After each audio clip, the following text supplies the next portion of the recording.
कृष्ण नारायणं वंदे कृष्ण वंदे ब्रजप्रियं कृष्ण द्वैपायनं वंदे कृष्ण वंदे प्रथासुतं राधे राधे। सनातन पद्धति, सनातन संस्कृति, वैष्णव परंपरा में जो महीना में 2 बार आती है एकादशी व्रत, वो एकादशी व्रत 16 अगस्त को है। तो सभी वैष्णव जनों को, सभी सनातनियों को ये एकादशी व्रत करनी चाहिए।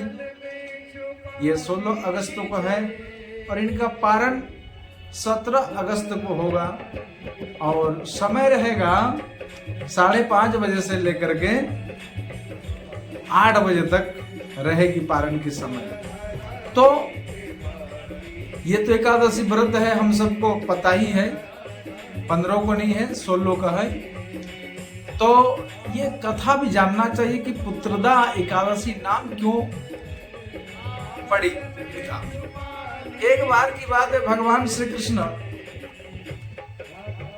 श्री कृष्ण को महाराज युधिष्ठिर पूछ रहे हैं कि हे मधुसूदन, श्रावण मास में शुक्ल पक्ष में जो एकादशी है उनका पुत्रदा एकादशी नाम तो है, मगर क्यों पड़ा? तो कहने लगा, राजन एक बार की बात है, द्वापर युग की बात है। द्वापर युग के आरंभ में महेशमती नाम की एक नगरी थी जिसमें महेजित नाम का राजा राज करता था, लेकिन पुत्रहीन होने के कारण राजा को राज सुखदायक नहीं लगता था। उसका मानना था कि जिसके संतान ना हो उसके लिए ये लोक और परलोक दोनों ही दुखदायक होते हैं। सही बात है। पुत्र सुख की प्राप्ति के लिए राजा ने अनेक उपाय किया, परंतु राजा को पुत्र की प्राप्ति नहीं हुई। सारे कोशिश कर ली राजा ने। वृद्धावस्था में आती देख कर राजा ने प्रजा के प्रतिनिधियों को बुलाया और कहा, हे परिजनों, मेरा खजाना में अन्याय से उपार्जन किया हुआ धन नहीं है, ना मैंने कभी देवताओं तथा ब्राह्मणों का धन छीना है। किसी दूसरों को धरोहर भी मैंने नहीं ली। प्रजा को पुत्र के समान पालता हूँ। मैं अपराधी को पुत्र तथा बांधवों की तरह दंड देता रहा, कभी किसी से घृणा नहीं की। सबको एक समान सज्जनों की सदा पूजा करता हूँ। इस प्रकार धर्म युक्त राज करते हुए भी मेरा पुत्र नहीं है, सो मैं अत्यंत दुख पा रहा हूँ। इनका क्या कारण है? ये राजा, देखिए, राजा राज किया बहुत बढ़िया, कभी किसी प्रकार से मन कर्म वचन से पाप नहीं किया, अपना राज धर्मों को धर्म पूर्वक निभाया, फिर भी उनका पुत्र नहीं है। राजा महजित की इस बात को विचारने के लिए मंत्री तथा परिजनों, प्रजा के प्रतिनिधि वन को गए। वहां बड़े बड़े ऋषि सब राजा के साथ बन गए और बड़े बड़े महर्षियों का दर्शन किया। राजा की उत्तम कामना पूर्ति के लिए किसी श्रेष्ठ तपस्वी मुनि को देखते फिरते रहे। एक आश्रम में उन्होंने एक अत्यंत वयोवृद्ध धर्म के ज्ञाता, बड़े तपस्वी, परमात्मा हुए, मन लगाए हुए, निराहार, जितेंद्र क्रोधी, सनातन धर्म के गूढ़ तत्वों को जानने वाले, समस्त शास्त्रों के ज्ञाता महात्मा लोमन मुनि को देखा, जिसका संकल्प के व्यतीत होने पर एक रोम गिरता था। इतने बड़ा ऋषि का दर्शन हुआ। सबने जाकर ऋषि को प्रणाम किया। उन लोगों को देखकर मुनि ने पूछा कि आप लोग किस कारण से आए हैं? निसंदेह मैं आप लोगों को हित करूंगा, ऐसा कह रहे हैं ऋषिवर। मेरा जन्म केवल दूसरों को उपकार के लिए हुआ है, इसमें संदेह मत करो। लोमस ऋषि कि ऐसे वचन सुनकर सब लोग बोले, हे महर्षि, आप हमारी बात जानने में ब्रह्मा से भी अधिक समर्थ है, अतः आप हमारे इस संदेह को दूर कीजिए। महेशमतीपुरी का धर्मात्मा राजा महेजित प्रजा का पुत्र के समान पालन करता है, फिर भी पुत्रहीन होने के कारण दुखी है। उन लोगों ने आगे कहा कि हम लोग उनकी प्रजा है, अतः उनके दुख से हम लोग भी दुखी है। आपका दर्शन से संपूर्ण विश्वास है, हमारा संकट अवश्य दूर होगा, ये कह रहे प्रजा।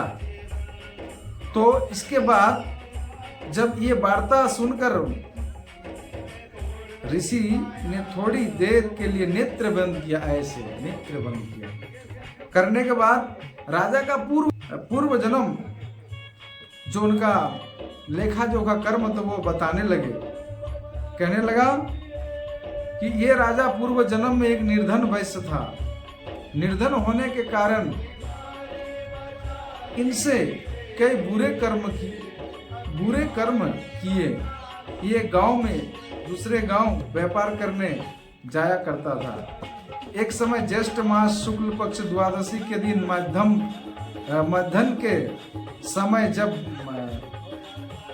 के समय वो, जबकि वो 2 दिन से भूखा प्यासा था, एक जलाशय पर जल पीने गई। उसी समय एक स्थान बियाई हुई एक प्यासी गो जल पी रही थी, जो गाय बछड़ा देकर के जल पी रही थी।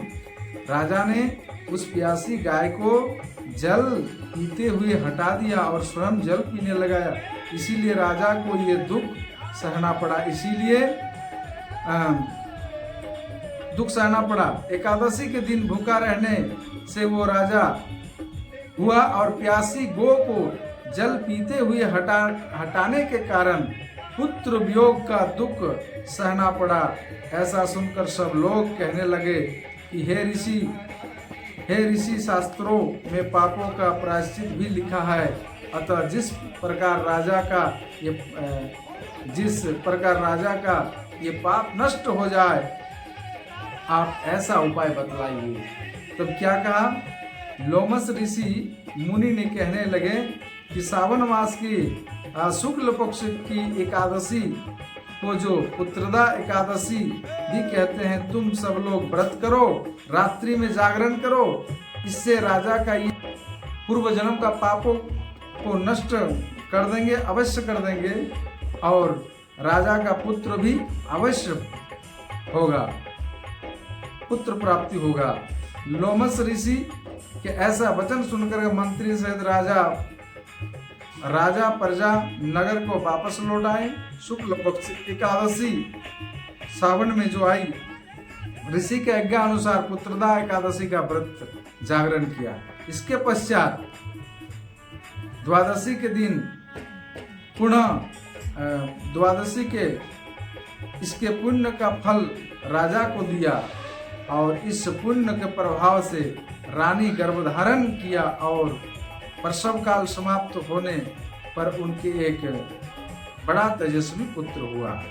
इसीलिए सावन शुक्ल पक्ष की एकादशी का नाम पुत्रदा पड़ा।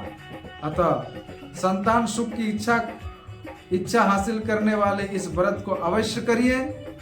इसके महात्म को सुनने से मनुष्य सब पापों से मुक्त हो जाता है और इस लोक में संतान सुख भोग कर परलोक में स्वर्ग को भी प्राप्त होता है।